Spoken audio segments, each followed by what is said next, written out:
Good afternoon, everyone. I'm Jeff Robbins, President and CEO of the Utah Sports Commission. Welcome back to Utah. It's great to have everybody back here. Hopefully, most of you made it out last year. You had a chance to see the city, get acclimated, and this is somewhat familiar with each of you. So we're obviously thrilled to have 291 back here in Utah. We have tremendous partners. It certainly doesn't happen without great partners. We have a history of large events, hosting large events. Of course, we've had the Olympics here, NBA All-Star Game just a few months back, Ironman World Championships, numerous Winter Olympic events that we've held since the Games. I run the Utah Sports Commission. That was a legacy organization created after the 2002 Games, and we've partnered on over 1,000 events now, creating about $3.5 billion in economic impact for the city and the state, and close to that in image building and media value from all the events we've hosted. But we've got, I think, a unique story because of the great partnerships we have. This event wouldn't be here without Ryan Smith, our friends at the Delta Center and the Jazz, who are terrific, and being able to create some partnerships to put a really good story in front of the UFC to come back and also host the first event. So again, we're thrilled that you're here. I'll let you ask some questions if there's some questions, and happy to answer them. Yeah, I was going to ask, first of all, I mean, obviously 2 UFC pay-per-views in a year, pretty big deal for any city or any state. I guess, what made it a partnership that you were like, hey, let's continue this, and are there future plans already, or is it kind of on a case-by-case basis moving forward? Well, obviously, I think the UFC had a good experience the first time. If it had not gone well, we probably wouldn't be sitting here if we hadn't had a great experience. So I think we just found it's a great partnership. We've actually known UFC. I think I first met Mark Ratner in 2007 or 8. He used to be a referee, and he would referee football games here up at our football stadium. And we had some relationships going back. We had an event in 2012 that was not successful. We tried to tell Dana and team, Sunday might not be the best night to host one. We were not very successful. And it was moved to San Diego. And then, of course, 2016, we had a fight night, which actually did pretty good. And as all of you know, Dana sometimes is pretty direct, and after the 2012 event, he was not so anxious to bring the event back.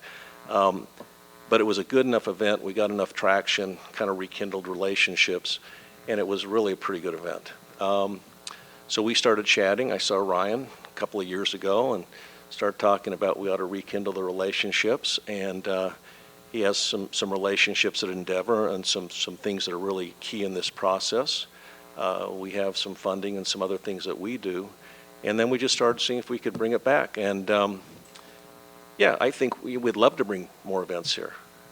There's no question. It's good for our economy. It's good for our image, and I think it kind of fits with our DNA. So some people may not think it's, Salt Lake City UFC. Well, Tony Hawk was here just a month ago. We have a really good vibe in action sports, motorsports, Supercross World Championships.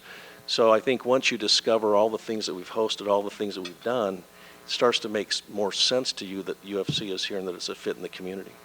How have you found the reception to be in the market, right? Because I've been covering the sport for a long time, and, it wasn't that long ago people were like, oh, what are you doing bringing that crazy cage fighting stuff up into here? But now it seems to be more accepted as a valuable sports property. So what's the acceptance been of the community of the UFC here? Well, I think it's been remarkable. I mean, that was one of the questions, right? When we first held 278, it was like, okay, how will this be received? And of course, a fight like that, the last fight always does a little selling after the fact, but, event sold out, great crowd, fans were excited for those of you who were here. So I think that surprised some. It didn't surprise me. The Ironman World Championships, we held 3 World Championships in 13 months just a year ago. Nowhere else held 2. And like I said, once you get to know the DNA and kind of see the uniqueness of how we do things, the partnerships that we have, it's pretty cool when you have Ryan and others that you can go in and say, hey, let's make something happen. And everybody kind of says, let's do it. It's not going through all these layers of bureaucracy to get there. It's really at the highest level. So we're excited. We hope we get more back. We have great partners in the UFC, so we hope this event goes great too. Nice. Last thing for me, I mean, obviously the idea is, to get tourism and things to come here, right? I mean, people are probably going to see the beautiful scenery on a UFC event for the first time. What's the sell from you from there at that point, right? They can get the eyes on it, but what is it that you want to tell people, like, why should I go to Salt Lake City to spend some time? Well, I think the beauty speaks for itself. We've got a lot of incredible events down the southwest part of the state where the Red Rock is that many of you see, Zion's and the national parks. We're America's choice for a future Olympic winter bid. Right now 30 and 34, and we're one of the only places that has all the venues that have been kept in place that are being utilized. We have 3 national governing bodies of sport here, USSA, we've got the USA climbing entity, and then we've also got the speed skating entity here working with one other. So when you start again understanding how we're wired a little bit, I mean, sometimes we're a little bit of a secret to people, right? But the UFC having the global reach that it does, telling our story for us is really, really valuable in letting people know more about Salt Lake City and Utah. So that's what we hope happens. I think we're doing a better job telling that in the Olympics coming up. I'm biased, but I think you'll see sometime soon that we probably will get another games back. So that all goes into convincing people it's a story we tell, not just because we're telling the story, but because we have some action and results that we can show them, right? From your perspective, what's the difference when you have, say, a city full of fans that come to visit for the Olympics, the NBA, the Ironman thing, and now you have a city full of fans that want to watch fist fighting? Oh, I love it. So I'm a big fan. Like I said, we bring Supercross World Championships in. Like I said, Tony Hawk's a dear friend, Travis Pastrana. We were texting back and forth. Shaun White, good friends, Apollo Ono. So when you look at a lot of the relationships and friends that we have, we're in that space. And I think it's great. I like to have some diversity and some different things coming to the state. I kind of get bored easy too. And so this has been really fun to bring to the state and partner with all of our friends. But I think, Red Bull, Rampage, one of the most iconic events in the world, down in southwest Utah. We partner on that. So when you start understanding more what we do, it's really a pretty interesting story to tell. But I love having these guys here. I mean, Tony Hawk, when I was with him 3 weeks ago, skateboarding and the kids and that whole skateboard community, we've embraced that action sports world, and this really is kind of part of that world, right? Just one from me. When we come here, we always ask the fighters about the elevation and what are they doing to prepare for it. It's kind of a unique twist on their fight week, right? Do you kind of get a little kick out of the Salt Lake City being, it's unique, these guys have to come and it has to have special preparation for them to fight here? Well, yeah, ask the Supercross riders, right? They've got motorcycles and they've got dirt bikes, and so they're trying to adjust for elevation too. But on the other hand, you'll see a lot of training be done here because, you train high, compete low, right? So I think that makes part of the interesting dynamic here, and it maybe gives a little bit more of a challenge to the athletes. But hey, they're professionals, they're the top in the world. And if that's the level that you're at, I don't care if it's in the NBA, the Utah Jazz, who are dear friends and partners, if it's somebody in the Olympic space, part of what you do is you travel and you compete in different places. I played professional tennis, so I understand that, and so I hope it's a test for them. I hope it's a challenge, and maybe that little bit extra training and a little bit of an extra work that they're putting in to try to acclimate to that. That's okay. That's what they should do, right? What can the Utah Sports Commission do to get the liquor laws changed, Ryan? Couldn't buy cold beer at the liquor store last night. It was a little frustrating. Well, believe it or not, that has changed a lot over the last about 5 years, and I think that's something that it continues to evolve. It's not something that is just sitting there that people haven't noticed that. So I do get that question once in a while, by the way. But just know that's something we're all addressing. The hospitality community is addressing it. The governor. I have the governor on my board with the speaker and the president of the Senate, and then business leaders. We're not a state entity. And they're pretty progressive. I mean, this is a pretty progressive event, right? To put resources and bring into the state. Some of the motocross stuff, some of the things with the skateboarders and that.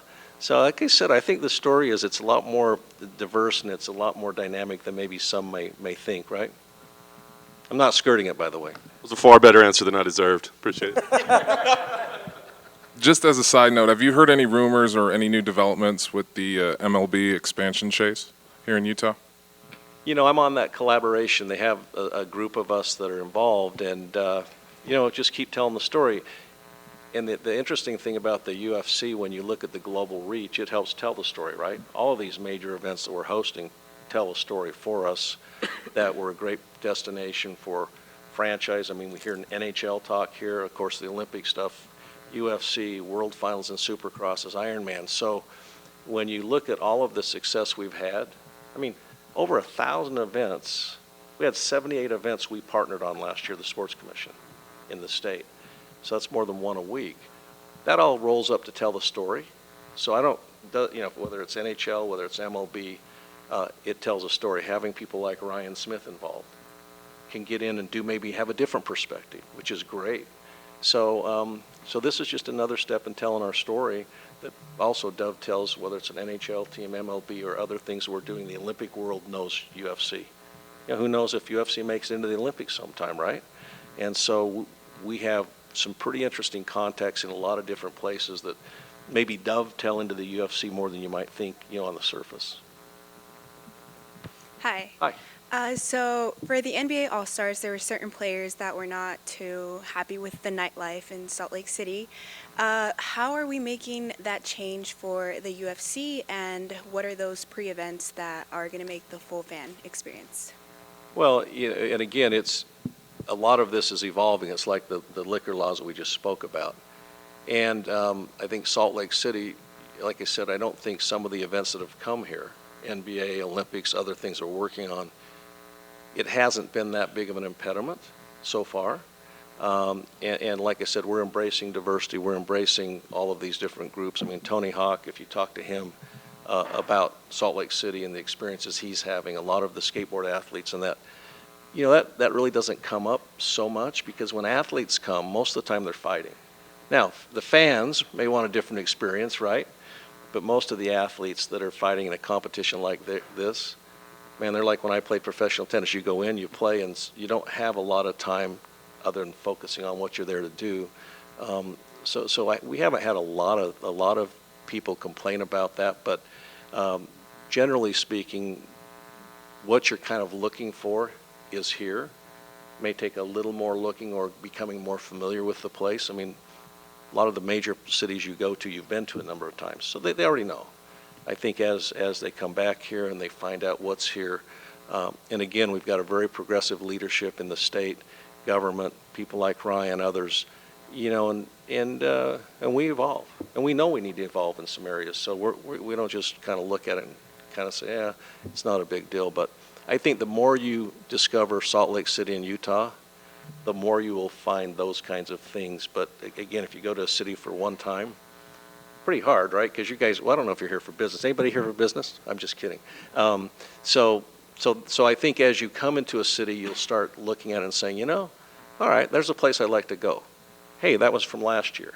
But it's all becoming familiar with the locations. I go to Vegas. I got really good friends in Vegas. And, there are places I go and places I don't go, right? Just becoming familiar with the place you're going. Does that answer your question in a roundabout way?